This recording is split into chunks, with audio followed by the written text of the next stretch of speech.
ហើយការផ្ទុះសង្គ្រាមធំពលរដ្ឋយើងជ័យដែលរាប់លានអ្នកនឹងមកប្រមូលផ្ដុំគ្នានៅខាងក្រៅឆ្ងាយពីរង្វង់ប្រយុទ្ធដូច្នេះហានិភ័យនឹងចាប់ផ្ដើមកើតហើយកាលណាមនុស្សនៅផ្ដុំគ្នាស្បៀងអាហារថ្នាំពេទ្យជំងឺអាសន្នរោគសន្តិសុខបណ្ដាប់ធ្នាប់គឺស្ទើរតែកើតឡើងដូច្នេះទាមទារឲ្យសហគមន៍អន្តរជាតិជួយណាបងណាជួយដូចយើងមកប៉ាវលើកមុននឹងមានអង្គការសហប្រជាជាតិមានជប៉ុនមានប្រទេសនានាក៏ជួយបីបាច់ថែរក្សាពលរដ្ឋរបស់យើងណានេះហើយគេហៅថាការទទួលខុសត្រូវចំពោះជោគវាសនាជាតិគឺទទួលខុសត្រូវទាំងពលរដ្ឋខ្លួនឯងណាបងណាកូនយល់ទេនិយាយមិនហេកូនមានយល់ទេកូន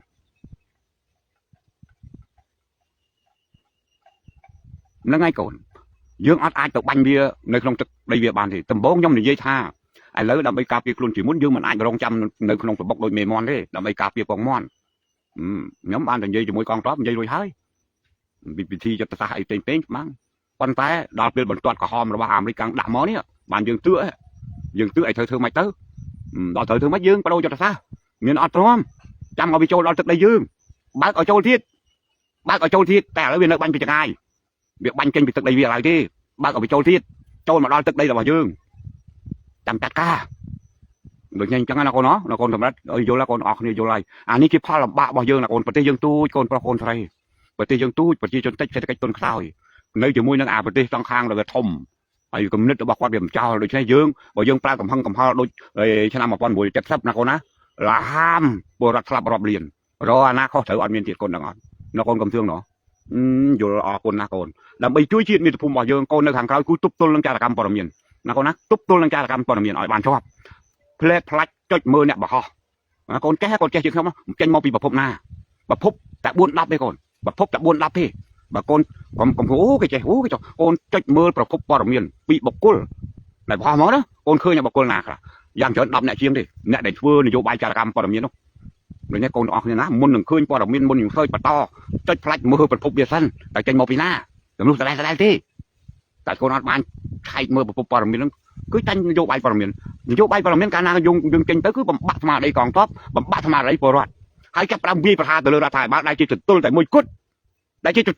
ទប់ទល់សៀមកូនមើលទាំងរងថ្ងៃតើណាទប់ទល់ជាមួយសៀមអ្វីបើតែខ្មែរមានកគុកមានកដីប៉ុន្តែបើទប់ទល់មួយសៀមមានណាខ្លះហួយតែបាក់ទល់នេះតើវាជោគជ័យបានទៅណាណ៎កូនចាស់កូនអានេះរឿងមួយដែលខ្ញុំនេះលើកឡើងនេះគឺអស់ពីពោះហើយអ្វីដែលខ្លួនឯងចេះដឹងពីមុនមកលាក់មិនដែលនិយាយមកអស់ហើយកូននិយាយមកហើយដើម្បីជួយផ្ដល់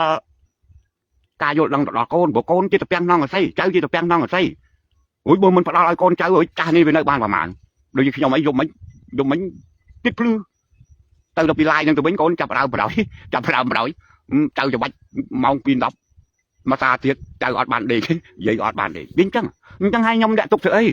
គឺផ្ដល់តកូនទាំងអស់គ្នានឹងឲ្យដឹងពីដងដាននៃប្រវត្តិសាស្ត្ររបស់ជាតិរបស់យើងហើយនឹងអំពីចំណុចខ្សោយរបស់ជាតិរបស់ពូជសាសន៍របស់យើងមិនត្រូវមានអំនួតពេកទេទៅតែស្គាល់ខ្លួនឯងណាកូនណាស្គាល់ខ្លួនឯងដូច្នេះខ្ញុំយល់ថាបច្ចុប្បន្នរដ្ឋាភិបាលលោកបីឆ្លាតបើមិនបើរដ្ឋាភិបាលមុនអាមេរិកចេះខ្លាកដោះមុននឹងទៅគ្រាប់បែក352 2លាន 7 សែនតោននិយាយក៏មកអាមេរិកចេះខ្លាកដោះខ្ញុំក៏ជួយស្រែកទេមកអាមេរិកចេះខ្លាកដោះមានគ្រាប់បែក2លាន 7 សែនតោនបដូរអ្នកដឹកនាំប្រទេសក្បែកតែងាប់ទាំងកាប់សម្រាប់គ្នារសម្រាប់ប្រទៅអត់ឃើញទេរាល់ថ្ងៃនៅតែឈឺចាប់ជាមួយគ្នានឹងពិសេសបងប្អូននៅនៃសមុទ្ររូបមន្តជួយជាតិអត់ឃើញទេមានតែកាប់សម្រាប់អនុរដ្ឋបដូររបស់អនុរដ្ឋនេះកូនឃើញទេជំងឺអំពីនយោបាយនឹងអត់ទាន់ចប់ដូច្នេះសង្ឃឹមលើកូនចៅទាំងអស់គ្នានឹងឯងដែលត្រូវមានបញ្ញាញាណឲ្យខ្ពង់ខ្ពស់ឡើងកូនឈឺកូនចាប់កូនចង់ដោះស្រាយបញ្ហាសង្គមណាកូនណាគឺដាច់ខាតគ្រប់ត្របកនយោបាយដែលមានបញ្ជីត្រឹមត្រូវក្នុងក្រសួងមហាផ្ទៃមានលក្ខណៈសម្បត្តិគ្រប់គ្រាន់ចូលរួមបោះឆ្នោតស្របតាមច្បាប់រដ្ឋធម្មនុញ្ញព្រោះយើងអត់មានប្រតិអីទៅផ្សាយទៅក្រៅពីនឹងបានទេអញ្ចឹងហើយបានពីខ្ញុំនិយាយឡើងជួនកាលធ្វើឲ្យកូនស្អប់កូនខឹងគឺចង់ការពារកូនទាំងអស់គ្នានឹងទេកាលណាធ្វើនយោបាយប្រឆាំងពីរដ្ឋធម្មនុញ្ញវាคล้ายទៅជាខ្លែងដាច់ខ្សែមួយដែលវាអាចទៅជាអូទាមបរទេសកូនដឹងអត់ហើយកូនអត់ភ្លេចគិតចុងក្រោយវាคล้ายទៅជាអីចលនានឹងវាคล้ายទៅជាស្អីវាจะคล้ายជាអូទាមណាកូនណាដូចនេះកូនប្រុសស្រីទាំងអស់គ្នាចៅប្រុសស្រីទាំងអស់គ្នាក្នុងឧត្តមគតិរបស់ខ្ញុំតាំងពីក្មេងរហូតដល់នេះអត់បានប្រែប្រួលទេហើយមិនដែលយក កំណត់បញ្ញានេះទៅបំរើដើម្បីផលប្រយោជន៍បនស័កនោះទេនៅក្នុងប្រវត្តិប៉ុន្តែពេលនេះយើងនិយាយប្រវត្តិបន្តកើតយើងត្រូវនិយាយអំពីបញ្ហាប្រឈមសិនព្រោះកូនមិនសួរថាឲ្យតើធ្វើមិនទៅដើម្បីជួយជាតិមាតុភូមិកូនមិនជាកងទ័ពគឺទប់ទល់ចរកម្មព័ត៌មានទប់ទល់ឲ្យបានកុំឲ្យដូចថាចាប់ផ្ដើមឃើញព័ត៌មានផ្លាច់ចុចមើលប្រភពព្រាមកូនចេះដឹងហើយថាប្រភពចេញមកពីណាប្រភពចេញមកពីណាកងទ័ពក៏ដូចគ្នាព្រោះកងអាវកងទ័ពអីគេទិញបានតើគេទិញបានណាកូនមើលប្រភពវាអត់មានជ្រើមកប្រភពចេញក្បោកមកឲ្យអូសមើលក្បោកមកពីណាមកដូចណាកន្លែងដែលកូនជួយកងទ័ពជួយត្រង់ផលប្រយោជន៍ជាតិមាតុភូមិរបស់យើងគឺរួមគ្នាធ្វើអញ្ចឹងកុំបន្ថែមឲ្យវាក្តៅក្រហាយទៀតណាកូនណាហើយបញ្ហាទី2បើកូនធ្វើរួចការឧបត្ថម្ភគាំពារកងទ័ពជាកម្លាំងចិត្តកម្លាំងកាយកម្លាំងប្រាជ្ញាកម្លាំងថោកពីការទាំងនេះហើយដែលវាអាចផ្សារមនោសញ្ចេតនារវាងពលរដ្ឋពលដែននិងពលរដ្ឋកណ្ដាលរវាងកងទ័ពនិងពលរដ្ឋឲ្យវាคล้ายទៅជាសាច់ឈាមតែមួយណាពលរដ្ឋនិងមន្ត្រីរាជការ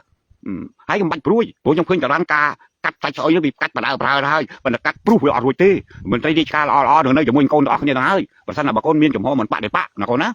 បើវាមានចំហបដិបកវាដូចទឹកប្រេងនៅរហូតចឹងណាកូនអញ្ចឹងហើយសូមកូនចៅប្រុសស្រីទាំងអស់គ្នាខ្ញុំអត់មានថាហេកូនឯងមិនបាច់ធ្វើនយោបាយកូនត្រូវតែធ្វើនយោបាយកូនត្រូវតែធ្វើនយោបាយព្រោះប្រទេសជាតិនីមួយៗបើអត់មានសកម្មជននយោបាយសកម្មជនសង្គមទេវាអត់រីកចម្រើនទៅរួចទេវាទៅការណារឿងកូនចៅចេះធ្វើនយោបាយក៏ប៉ុន្តែបន្ទាត់ដែលកូនធ្វើនយោបាយបានគឺរដ្ឋធម្មនុញ្ញបកនយោបាយណាក៏ដោយឲ្យតែចុះបញ្ជីតាមរដ្ឋធម្មនុញ្ញកូនធ្វើទៅកូនខាតឬក៏ចំណេញវាអត់មានផលប៉ះពាល់ដល់វិជ្ជមានធ្ងន់ធ្ងរដល់ជាតិមាតុភូមិព្រោះវាអត់ខ្លាចទៅជាអូសៀមកើតទេកាលណាធ្លាក់មកក្នុងបន្ទាត់រដ្ឋធម្មនុញ្ញនោះណាកូនណារួចបើថាធ្វើវាមិនល្អអីម៉ែតវាស់នៅកូនតានេះម៉ែតវាស់នឹងកូនចេះរដ្ឋធម្មនុញ្ញកូនចេះរដ្ឋធម្មនុញ្ញការអនុវត្តគោលការណ៍រដ្ឋធម្មនុញ្ញរបស់យើងមហាក្សត្រជានិមិត្តរូបជានិមិត្តរូបនៃលទ្ធិប្រជាធិបតេយ្យព្រះពុទ្ធលោកក្រុងរាជតែលោកមិនកាន់អំណាចយើងឃើញតែនៅរដ្ឋធម្មនុញ្ញដូចនេះយើងនិយាយឲ្យលើសនឹងមានមិនខុសដូចនេះយើងនិយាយតែតាមអំណាចរបស់លោកមានបណ្ណាចឹងទៅអំពីនិយាយអំពីសិទ្ធិបច្ចេកមតិសិទ្ធិមនុស្សវាមានគាត់មកនិយាយប៉ុណ្ណេះមកដល់គឹបគឺជប់អត់មានតាមការនឹកឃើញព្រោះសិទ្ធិវាសិទ្ធិទាំងអស់គ្នាសិទ្ធិទាំងអស់គ្នាទាំង17លាននេះបើកូននិយាយពីចំណុចអវិជ្ជមានក្នុងនិយាយចង់ឲ្យបកាច់អាលំបាល់មីនោះវាជាប់រឿងបកាច់អាលំបាល់ឡងទេវាមិនជាប់ក្នុងការសិទ្ធិរបស់កូនឆ្កឹះស្គៀលទេហើយឆ្កឹះស្គៀលមិនលឺគេថាណាទៅមើលឃើញពីអាចមានសំណុំពោពីអាចមានសំណុំពោកុំថែមទេនេះយើងធ្វើក៏តាមនឹងទាំងអស់តែគ្នាទៅសង្គមជាតិយើងមានស្ងប់តការជឿរដ្ឋធម្មនុញ្ញទាំងអស់គ្នារួមគ្នាជ្រុំជ្រែងបកនយោបាយណាមួយដែលកូនគិតថាអាចដឹកនាំជាតិបានមិនចាំបាច់ថាគណៈបកប្រជាជនទេគណៈបកណាក៏ដោយព្រោះវាជាសិទ្ធិរបស់កូនទៅជ្រើសរើសហើយសិទ្ធិរបស់កូនជ្រើសរើសដោយថាអញអត់ពេញចិត្តថាអញចង់ឲ្យកែតម្រង់អានេះចង់កែតម្រង់អានោះតែក្នុងរដ្ឋធម្មនុញ្ញគឺត្រូវតែផ្លាស់ប្ដូរគ្នាដឹកនាំកែអីទៅតាមច្បាប់ហើយតាមប្រជាធិបតេយ្យសេរីភូប៉ាហើយក៏ពួកយើងអត់អាចធ្វើអីក្រៅនឹងបានទេវាធ្លាក់ចូលក្នុងឧទាមបរទេសក្រៅពីរដ្ឋធម្មនុញ្ញគឺអត់ហក់រួចពីអាពីសងខាងនេះឲ្យតែធ្វើក្រៅរដ្ឋធម្មនុញ្ញព្រោះតែពីហក់ក្រៅរដ្ឋធម្មនុញ្ញទៅការកម្លាំងគ្រប់គ្រងហើយទៅការកម្លាំងគ្រប់គ្រងសេដ្ឋកិច្ចនយោបាយហើយដូចនេះណាមានលទ្ធភាពបកគលសេដ្ឋកិច្ចយោធានយោបាយឲ្យគឺអាសងខាងហ្នឹងដូនតារបស់យើងធ្វើអញ្ចឹងតែដើម្បីដោះស្រាយបញ្ហាវិបត្តិក្នុងសង្គមមានធ្វើអីមានធ្វើរដ្ឋាមានធ្វើអីមានធ្វើបដិវត្តហើយដើម្បីរដ្ឋាបានដើម្បីបដិវត្តបានទៅពឹងណាសៀមយួនរួចដល់ទៅឈ្នះទៅអាសៀមយួនដែលដាក់មនុស្សឯករាជ្យមកនៅក្នុងស្រុកខ្មែរគេដាក់មនុស្សរបស់គេហើយយ៉ាងណាដែលយើងវាងាប់អាហ្នឹងហើយដែលយើងមិនងាប់អាហ្នឹងហើយបានទៀមទាឲ្យកូនប្រុសស្រីទាំងអស់គ្នាទោះតម្លៃណាក៏មកចូលរដ្ឋធម្មនុញ្ញហើយទោះតម្លៃណាកូនត្រូវតែធ្វើនយោបាយបើអត់ធ្វើនយោបាយអត់ដឹងអីសោះតែគេទាញយូរទាញដាក់ក្នុងបរិញ្ញាងាប់ផ្សេងអាហ្នឹងហើយអត់ធ្វើនយោបាយខ្ញុំធ្វើតាខ្ញុំតាមគាត់នោះតែអាហ្នឹងហើយមិនមែនថាទៅនោះធ្វើនយោបាយការធ្វើនយោបាយឆ្លងគ្រប់ស្ថានភាពទាំងអស់យកស្មារតីទទួលខុសត្រូវចំពោះមុខជាតិមុខបរដ្ឋតាមដានដងដានបរដ្ឋមុននឹងការច្បាប់រដ្ឋធម្មនុញ្ញនេះវាឆ្លងកាត់កលៈទេសៈអីខ្លះទើបកើតរដ្ឋធម្មនុញ្ញនេះមកហើយរដ្ឋធម្មនុញ្ញនេះបង្កើតទៅក្នុងជាតិមិនទទួលស្គាល់ពីអង្គការសហជាតិមិនហាមអំណាចដល់5ដែរទេល្មមតែយើងជឿជាក់បានហើយយើងតាមដានរដ្ឋធម្មនុញ្ញកើតពីបច្ចុប្បន្នទី5នៃច្បាប់23តារាកមួយច្បាប់23តារាកមួយចុះថាលេខាដោយមហាអំណាច5និងប្រទេស13ប្រទេសទៀតនិងប្រទេសគ្រប់គ្រងកកដៃទៀតដូចនេះតម្លៃរដ្ឋធម្មនុញ្ញមួយវាស្មើនឹងតម្លៃច្បាប់របស់អង្គការសហជាតិទៅហើយទោះបីថាកូនព្រឹកមិញកូនថាអូគេកែទៅកូនបើកមើលខ្វាច់បើសិនជាកែថារដ្ឋធម្មនុញ្ញខ្មែរអត់មានតម្កល់ពីនយោបាយជាតិអាដែលប្រកាន់របបប្រជាធិបតេយ្យសេរីភូប៉ាហ្នឹងតាមកូនផ្អើលណាចាំកូនផ្អើលហើយបើដកសិទ្ធិពលរដ្ឋក្នុងការបំពេញមតិក្នុងការដើរហើរក្នុងការអីទៅជារបបកុម្មុយនីសអាហ្នឹងចាំកូនផ្អើលហើយបើដកសិទ្ធិអំពីករណីយកិច្ចនិងកាតព្វកិច្ចរបស់ពលរដ្ឋចូលរួមធ្វើនយោបាយអាហ្នឹងចាំកូនផ្អើលដូចនេះគោលលំហដើមនៅល្មមនឹងអាចកូនតោងបានបើចោលរដ្ឋធម្មនុញ្ញនេះទៀតមិនដឹងដោះស្រាយយ៉ាងម៉េច